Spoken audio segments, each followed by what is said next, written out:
the deepest.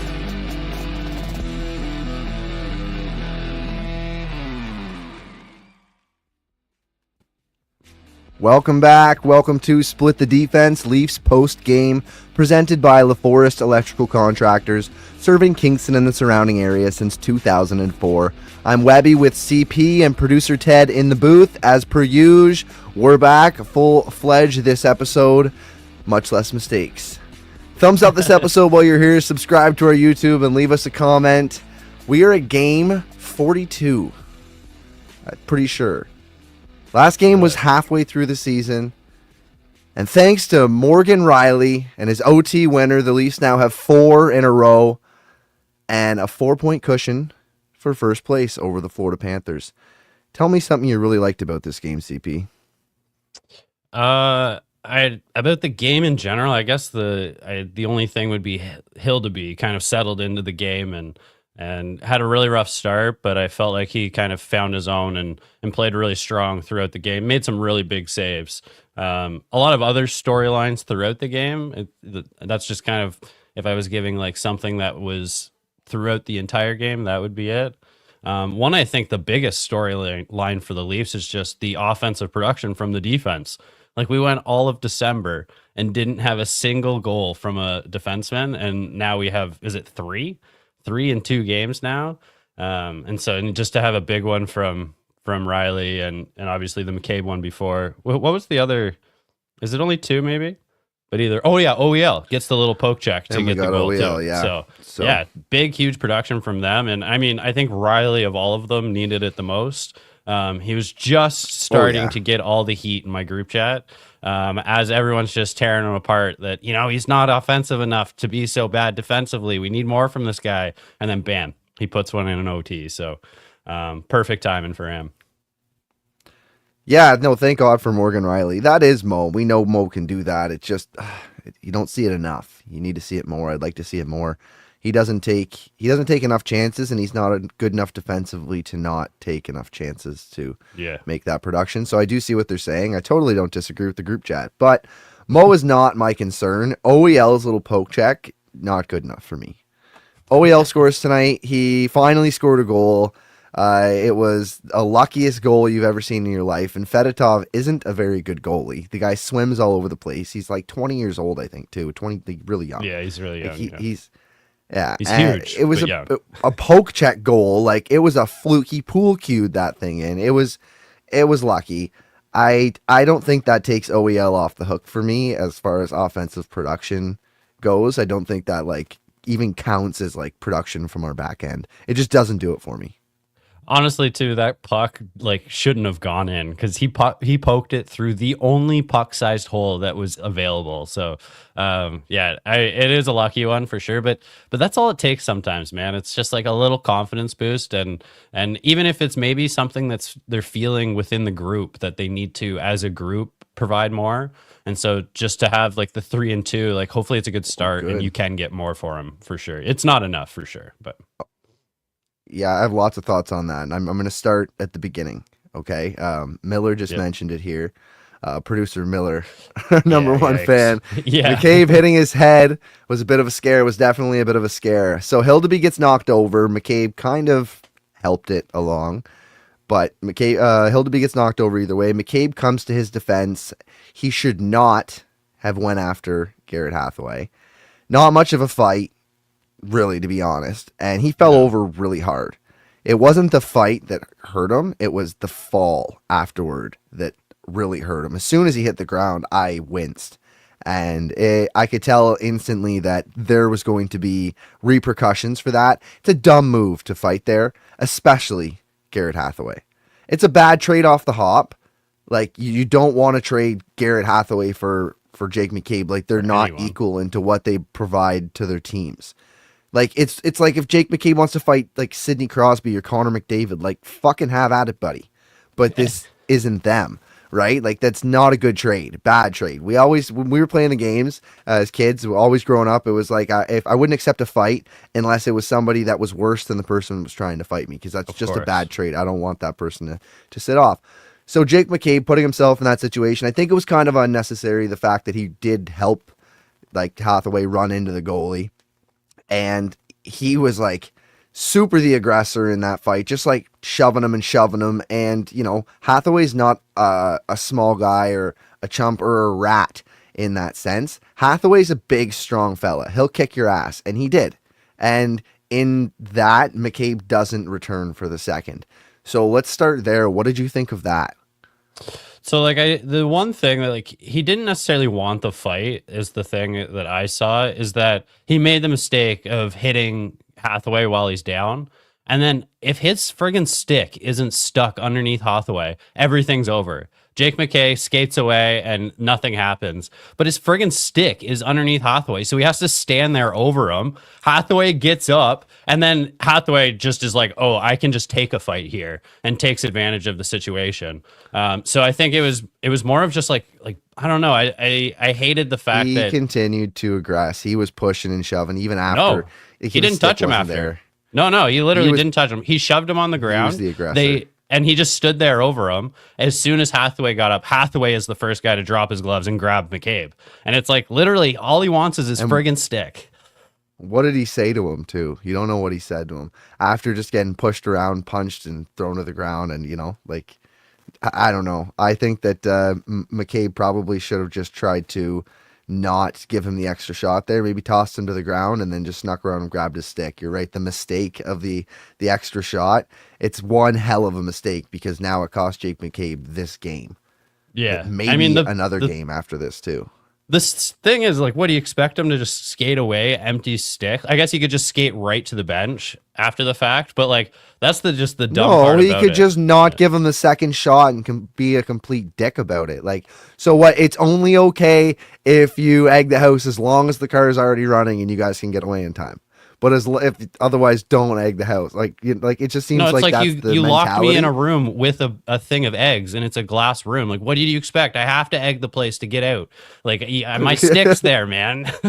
You don't have to continue to give him extra shots and then probably call him a pussy or something. Right. No, you don't have to do that. The shot while he's down is the problem, and I think that it's just he could have gotten out of that scot free, but unfortunately in the circumstance, and now it's frig, man, you kind of have had a bit of a rough go here. He's had the puck to the neck injury. You just hope that it's going to be nothing. But the full force of Hathaway coming down on him, plus his body weight, it's just and you can tell he is dazed, beyond dazed. He's looking up at the jumbotron, just trying to get any type of information. I'm not even sure he knew he had just gotten into a fight. So that's a tough one there. I just hope the best for him because he's the most, or maybe the second most important defenseman on this team. So you really, really need him. Really, really need him. Well, because of all of that, Simon Benoit played some extra minutes tonight. He definitely was more noticeable on the ice, and he stepped up in his role. He had a couple of beauty rushes, and it's something that we're not used to seeing from Benoit. And I wonder if the first time he did it tonight, something was said to him we didn't know you were such a rocket out of the zone. If you can do that, just skate it out. You don't have to pass it, just skate it. Because he did it 2 more times in the game. The guy was flying in, and the one time, I think it was the first time he did it, he gets across the blue line, dumps the puck in, and then lays the guy out in front of him. Was well, keep doing that, great. Benoit. If the only Benoit's only downside, the only thing I don't like about Benoit is he's left-handed. Yeah. Oh man, if he was a right-handed player, that would be. He'd be making way more money. That's for sure. Oh yeah. But Benoit is interesting because I don't necessarily want him making offensive plays, but like you said, if you're able to skate the puck out of the zone, even just to get it to the red line to dump it in, that's such a good quality to have. And sometimes all it takes is it working once, and then then he's hey, maybe I can do this a couple more times. This might become something that's you see more often. And it's Benoit's not a crazy veteran in the NHL, what he had a season and a half with Anaheim, then he has a season with us. It's not this is a guy with 600 games and he is a super vet. So you can still see development in his game. But he had a great game, no question. And I do think that you like to see it, but Benoit, I like him where he is. He's a third pairing guy, but I mean, just awesome. Like he played most of last year on the second pair with McCabe, so he did well. And even you can see like Tanev he had to play with Tanev a bunch tonight, obviously, and Tanev was deferring to him to like, no man, like make a play. I don't want to make a play. You're the guy that's hot tonight. So Tanev was definitely deferring to Benoit to get things going. And don't you see something there between Benoit and Tanev? If they're looking for that, like we haven't heard any different from the coach. We've seen his actions, but we haven't heard any different from the coach from him saying he wants a shutdown pair and he wants lines that can move the puck. Yeah. Right? So if he wants that shutdown pair, could you not see Benoit Tanev being that shutdown pair over McCabe? Like that frees up McCabe because he's not just a shutdown guy. McCabe is more useful and he will wheel into the zone, but he is got a little bit more of an upside offensively than Benoit does. And he certainly is a better puck mover than Benoit is. So you wonder like maybe those guys end up working together. Possibly. I think that like when you have McCabe on the top pair, I feel like it's a true shutdown where once you're kind of putting Benoit in there, like I feel a little uncomfortable putting him up against the best lines in hockey.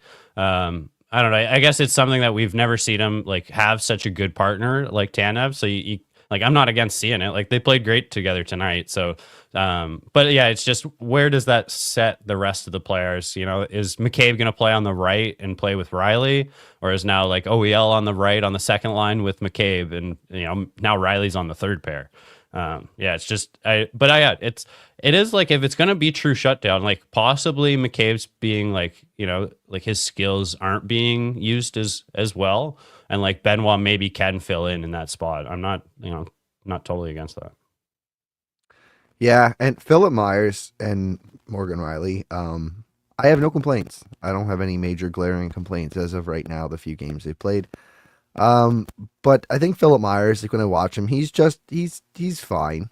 He's fine where he is. Awesome. He's fine where he's being played against. He's not like outstanding. I feel like if he was slotted differently, then we'd all see what you see all the time. Like this guy's fucking awesome, but I feel like he's just maybe playing a little bit out of his element. So yeah, I wouldn't hate maybe Riley and McCabe docking a little more minutes and having Myers OEL as the bottom. Like I don't know. Yeah, I mean, that kind of sounds good to me. Like you got to have like OEL's got to play on his right side, but if he's playing with Benoit, he's doing that anyway. What? No, OEL plays on his right side or left side. No, Philip Myers is a righty, so that's what I mean. Like, oh, sorry. So McCabe's right. McCabe's playing on his right side. Yeah, Riley. But he's done that. Yeah. Yeah, I don't mind that. Like the only thing is every time we've seen McCabe and Riley, it hasn't been amazing. But I guess like with other players around them, like maybe it is different. The thing I like just how we have so many options, like in years prior, it's just been like, this like who else are you going to move in other positions? And now it's like, like I could see that maybe working. Yeah, maybe try that. But the only thing I don't like is when they put OEL and Riley together, and I just think that's a nightmare. But any other combination of it, I seem to like, and like Myers tonight, like I know I'm really big on him, and I do overhype him. He's definitely a third pairing guy in an ideal world. But yeah, I just think that he just makes such strong plays. He is so physically strong. It is crazy. Like he is half off balance and he gets arms on a guy and it makes an impact. And so those are the things that I just find like really important. Being able to clear the net. He just makes a point of winning puck battles. Like even tonight, like if Philip Myers was in net when they had that Willie breakdown and the puck goes in front, I think is it Riley or OEL that just totally loses his man? Like if that's Myers in front, like that's probably not a goal because he'll have that stick tied up. He'll have body contact. Like those are just the things that I really, really like about him. But yeah, he's a third pair guy. I hope that they don't overuse him because then he'll just start to look bad. Like he does have a maxed out amount of skills, I think. Yeah. Absolutely. So Hildebeest gets the call tonight. First goal was not good. We touched on this earlier. Mm-hmm. But overall, do you think it was better than Matt Murray? Oh, yeah. Well, like light years better. It made me feel better, him just getting into the lineup. I think he played better than Matt Murray could on most nights. I'm sure like Matt Murray's able to put in a good night here and there, but I think all around it was good to see the younger guy. It was good to see him actually play better than he did in his debut last game. It was worrisome though, when he comes out and it's not like that's a save that an NHL goalie has to make. It's just like it's from kind of distance, not really screened. You want him to have that, but just the more important thing is a goalie that's willing to forget what just happened and put in a good performance. And then the only goal other than that, I don't put on him at all. It's like a turnover in his zone. It's a puck in front. It's just, yeah. So I think, and made some big saves, like point blank saves. But in those moments when he's making those big saves, does he make you a bit nervous? He swims a bit, doesn't he? He's not as solid and as tight as Stolarz and as Woll. No, I don't think he's as tight as either of those goalies. I just am gonna feel better than with them in net. There's no question. It's also just what I've seen from the players. I haven't had Hildebeest come out and put in a month's worth of work and it's been solid. You've seen like a one good performance and one pretty bad performance. There's just like not a lot there for me to go on, but he's a young goalie, man. Like it's not going to be perfect. Even the best goalies, when they have their first NHL games, they're still learning how to be a goalie, and like the goalie coaches are working with them. And so I do think that it's great that he's 6'7", takes up a lot of net in there, and he does move like pretty well for such a big goalie. So yeah, I think that he's a goalie that, I don't know what his value is. Like I wouldn't be like, if he's a guy that gets shipped out because he's worth something, like because you have Woll, I'm not upset with that. And there's another guy in the system that's pretty good too. But if he's a guy that can stick around, like, yeah, I just think that he's not ready today, but in like 1, 2, 3 years, he's going to be a good NHL goalie. I agree. His save percentage was shit coming in tonight, to be honest. Well, that's got to have went up, though. Yeah. It's got to have went up. So let's talk about Patches. Patches got his ass kicked tonight, but he does a lot of ass kicking. Patches got laid out just before the first goal. That should have been interference. Let's just lay that on the table right now. Yeah, that's a pick. That 100% was interference. Yeah. But he takes a beating, and he took a beating especially tonight. He smashed his stick after being laid out by Ristolainen.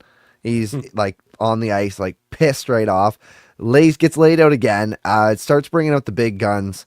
And the announcers tonight, they mentioned that Pacioretty doesn't lead the Leafs in hits, but he does lead the Leafs in Richter scale hits.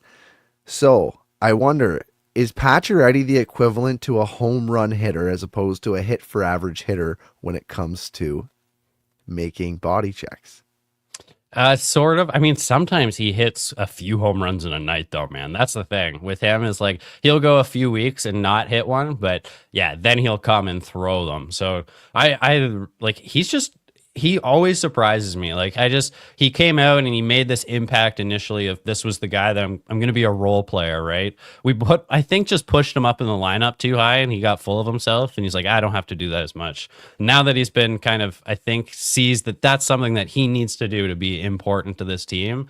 He brings it, man. He's not afraid of anyone. He's so big too. Like when Nick Seeler went over to him, it's just like, dude, like that guy's got 5 inches on you or something. Like he is so much bigger. He's great. He's not what I think everyone was hoping he'd be, which is like a point producer, but man, he lays the hits and I just think he can stay just because of that. He can make a play. Yeah, but I like who he is. Yeah, I really like it. And he's not, he doesn't back down too, though. I don't think anybody expected Max Pacioretty to come in and score 20, 25 goals. I don't really think that was ever the expectation. I think, solid 15, 18 goals would have been amazing on the high end of expectation for this fan base. And I think most people didn't expect him to score much more than 10. And, for him to be able to switch and throw hits like this, like I don't remember following Max Pacioretty too tightly in his career before, but when he comes to the Leafs now and they say he's completely changed his game and he plays like this, like he's got to see that the only way that he's going to fit on this team is if he continues to play like that, right? Like he's not, he never was going to be the 25 goal guy. Like that's not what we're expecting. That's never the role you were put in. If you can chip in here and there, that's awesome. But like they weren't putting him first power play, and you know, like the whole top six thing, I think is just kind of because the third line worked. And I think the next time there's a bump in the road, he'll be back down trying in the bottom six. Like I think the next shift you have will be Patches back down. Yeah, I think another thing that like makes like I don't even know how to describe it, but a benefit of his experience is that he's been a leader in on two good teams. And I think that he knows what it takes to build a good team, you know, and as a guy that was the captain and, you know, a leader in Vegas, he's playing in the top six and looking down the lineup and looking at what he knows is important to a team. And so when you are now one of those guys, it just becomes like, that is what your team needs from you. And so I hope like as a leader too, he's kind of talking to the rest of the guys. Like, and Bobby McMahon is someone we keep harping on, but if he could just learn a little something from Pacioretty and of what it could bring, it would bring his level of success up too. So yeah, he's been perfect for the room and what he's brought. I have no problem going on record saying right now that this mentors trip that the Leafs have going on and Joe Thornton being a part of it gives me bad juju. Oh, get out of here. Bad juju. I want nothing to do with Joe Thornton around this team. Don't worry about it, coach. We're in for. Yeah. Man. Don't even say it. And he's Matthews, the guy that Matthews brought too. So like, I know. Yeah. What does that tell you? Does that tell you something? Like it hints something to me, but maybe I'm just, you know, jumping into conclusions. I mean, I want to hope that it's just that like he's a bit of a father figure to him, you know? Like bring Patty Marleau. Fuck. I wonder if Marleau was asked and he couldn't come. Yeah. I wonder if they wanted Spezza and both Spezza and the team were just like, hell no. Yeah, I don't know. I don't love it either. I think that like just hearing that from Thornton and like this was from the Leafs doc that Webby and I are talking about where, you know, he's in the locker room, coach wants more from him and he says, coach, we're in first. Like, what do you want from us? And it's just like, man, that's just such a losing mentality. And a guy that just never was able to win either. So like, what do you got to learn from him? Yeah, I don't like it. I don't like it at all. But, you know, whatever. Maybe they just, I don't know. I want to say they just need to loosen up, but they don't. Like, they've loosened. They're fine. It's just a mentors trip. It's fine. Everybody's mentors. I like that there, Dougie's so there. Whatever. That's way better to me. Like, why didn't I guess that might help. Where's Matt Sundin? It's true. Yeah, he's busy. Conflict. He'd get a haircut. Writing another book or something. Yeah. He's getting his haircut. Yeah. It's not even fun. All right, so let's. All right, so Matthew Nyes. The Leafs give up the first goal of the game tonight, and it wasn't great. It didn't look good, but Matthew Nyes came back and answered very quickly, kind of flipped the script on last night's game where they got scored on right after they got a lead. Mm-hmm. And Matthew Nyes, in that time, scored his fourth goal in 4 periods, just over this weekend. Even better than that, it only took him 40 minutes and 25 seconds of game time to score those 4 goals. Insane fucking weekend for Matthew Nyes. Top-notch kid. That's huge. Yeah, I was actually wondering, I saw that the game time too. Like, what is his actual time on ice to score 4 goals? Because, like, he played some of the last game before he got a goal. So, like, we're talking, this guy has 4 goals in what, like, 12 minutes or 15 minutes or something like that. So, maybe not even. Like, I don't know. Yeah, but definitely quite a run from him. I liked how nonchalantly, too, he scored. It's, like, definitely a guy who's just, you know, what's the saying? You got to, like, hold your stick like a bird or whatever that saying is. Like, he's doing that. He's not gripping it too hard like Domi sometimes does. So, what do you got? So, he had 18 minutes and 43 seconds the last game. And then this game, was 20 minutes and 56 seconds. He played more, but that's the whole game. He scored at the first period. That's so it was like 20, 23 minutes of ice time tops. But even that's like it took him a bit to score in last game too. So you got to subtract 3 or 4 minutes off of last game too. So it's not much time, man. Yeah, not a lot of time on ice to be scoring that much. And obviously I won't continue. 20 minutes time on ice, scores 4 goals. Yeah, he's on a run this weekend. Hopefully that keeps up because he's been cold, freezing cold. I tell you. I mean, I think it's just perfect timing with the top line coming back together. Matthews and Marner they have such good chemistry. The little tiny passes they get to make, and Nice just gets to benefit from that. I called him a passenger player. It's not necessarily what I meant, and you said it better as a complimentary player. And just guy that puts his elbows out, goes to the net. He can clean up, make a play. He's just perfect there. In these last 4 goals, I mean, yes, the good players did create the shots in the time, but it didn't necessarily have to be superstars doing what they did for Matthew Knies to clean up the dirt and score the goals the way that he did. Like the one tonight was off Tanev. Tanev threw it on net, and it came out, and he picked it up and fired it in. It doesn't have to be the top line guys. I think Matthew Knies is just coming into his own. I don't necessarily think he's going to be slated as a complimentary or a passenger. I think, if all works out and Mitch Marner does end up signing a contract here, you're going to have a superstar line as this kid comes in. And Lakers here, nice to see you, Caleb. He says Knies is going to be expensive when time comes, and he's right. Ooh. You have to see what his contract's going to be coming up as well. But if you can keep those 3 guys together, I can really see Matthew Knies becoming not just a compliment, not just a Michael Bunting, but really the Zach Hyman that Zach Hyman turned into in Edmonton. That he's really going to flourish here in that role. Yeah, I mean, I think we're kind of saying the same thing. I still kind of consider Hyman a complimentary player. I'm not sure he's driving any play without, the guys on Edmonton either, but it's nothing against them. It doesn't mean they're not a great player. It just means that, they succeed more when they have better players to play with. It's not much different than Marner. Marner can't do everything that he does so well at without anyone on his line. But Matthews is a bit more of the guy who just can make a line whatever he wants to. So it's nothing against John Tavares used to. Yeah, exactly. Yeah. It's just some guys when Crosby they're in their prime. Does. Yeah, it's just most guys are complimentary players. It is what it is. That's fair enough. All right, let's close this out here. CP, you've got a story about the Islanders game that you. Oh my god, I totally forgot. Tell me all about that. Man, okay, so it's been a bit of a crazy holiday season. I'm sure it has been for everybody, but I also, in my holidays, I had a night where I did not sleep.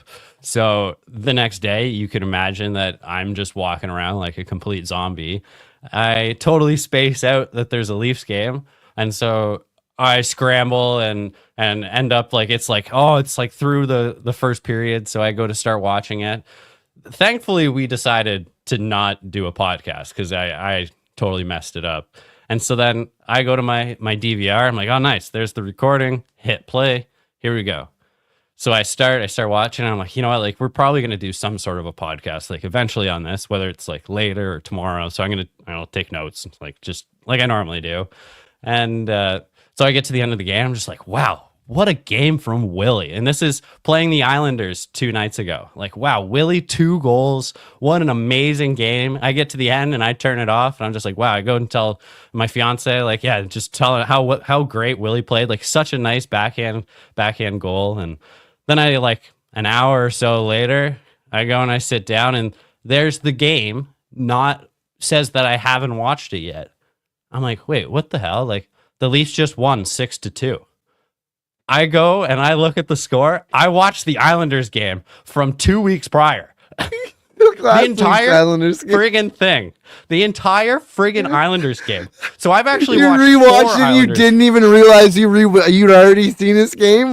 No, this is a guy that hasn't slept in 36 hours. Let's remember this. But I watched the entire thing and just go, attaboy Willie. 2 goals from Willie. He's broken his streak. Oh, that's phenomenal. Yeah. Well, that's good. Yeah, and lack of sleep will make you do crazy things, eh? Yeah, that's funny as hell, man. Oh, I couldn't believe it. So I watched 2. How do you not recognize? Like, how do you not recognize that you'd already watched this game and done a podcast about it? Like, we did a podcast about that game. I know. We were here for that, and if you rewatched flipped like the game 5 pages prior in my book, it's the exact same notes basically. Oh my god! Even you're like, and my notes before were better actually. Yeah, actually, and they're neater and way more information. So, oh, that's fucking great. All right, man. that's awesome. Crazy. Yeah. Okay, I just need a second. Who do we got coming up next? We're playing Philly Who we again playing on next? Tuesday. We're playing Philly again Tuesday. Yeah. Oh, there you go. So they have 2 goalies or 3 goalies, right? Probably won't see Fedotov again. He's not very good. No. But no. Lake Miller yeah, now actually we're all- said, "Do you put in Revo to take on Hathaway?" And my answer is no. I hope not. I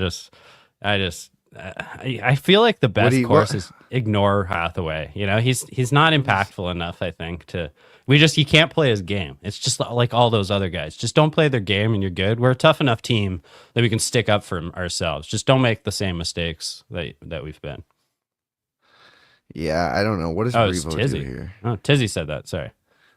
Yeah, I don't know. I don't believe that putting Revo in this lineup has any benefit to it. I like our 4th line.